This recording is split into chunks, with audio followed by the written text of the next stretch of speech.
Close your eyes for a second and imagine waking up in a world completely devoid of human words. No names, no sentences, no inner monologue narrating your day, just raw, unfiltered noise. If you were dropped into the African savanna 3 million years ago, long before the first syllable was ever spoken, the sheer volume of the world would overwhelm you. We often think of our ancient ancestors sitting around in total silence, waiting for language to be invented. But the truth is, the ancient world was incredibly loud. And for hundreds of thousands of years, what early humans heard and how they learned to manipulate those sounds literally wired the human brain for survival, connection, and eventually, the very concept of human culture.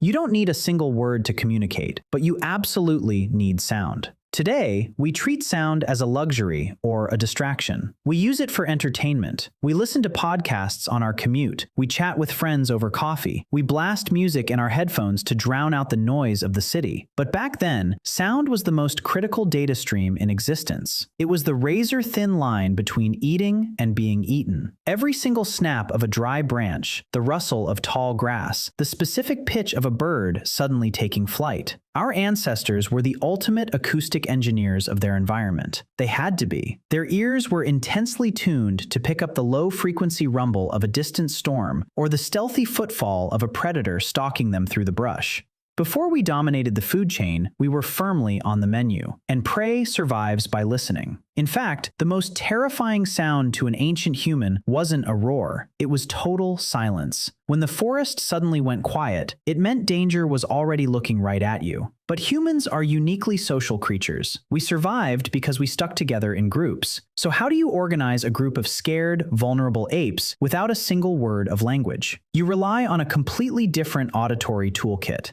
The very first human sounds weren't words at all. They were raw, emotional reflexes. A sharp gasp of terror, a sudden deep grunt of physical exertion, a high-pitched shriek of warning. We actually still do this today. When you stub your toe on a doorframe, you don't calmly form a grammatically correct sentence. You yell. When something is genuinely hilarious, you don't say, "I find this humorous," you just laugh. These involuntary, raw sounds are the oldest pieces of human communication, and they are still trapped deep inside our biology. As early humans evolved and their brains grew larger, they started doing something completely unique in the animal kingdom. They became the greatest impressionists on the planet. To hunt effectively, or to avoid being tracked by larger predators, early humans learned to perfectly mimic the natural environment around them. They learned to accurately replicate the mating call of a deer, the sharp whistle of a bird, or even the aggressive roar of a rival predator. This wasn't just a neat party trick, it was a massive evolutionary leap forward. It meant humans were beginning to control and weaponize sound on purpose. If one hunter made the exact click of a specific insect, another hunter knew immediately it meant to freeze. They were building a massive, invisible library of natural ringtones. This intense mimicry literally trained our vocal cords and rewired our brains. We were mastering complex pitch, tone, and rhythm thousands of years before we ever figured out grammar. And then, something happened that completely shifted the acoustic landscape of human history forever. We captured fire. When the sun went down, early humans used to just hide in trees and stay completely quiet. Darkness was a literal death sentence, but fire changed the math completely. A campfire creates a tiny, flickering pocket of safety in the pitch black. But here is the fascinating thing about a campfire at night. You cannot see past the edge of the light. Your vision is entirely useless past 30 feet. So, what happens? Your hearing takes over completely. Picture a small group of early humans sitting closely around a roaring fire. They cannot see the predators out in the dark, but they can hear them. And far more importantly, they can hear each other.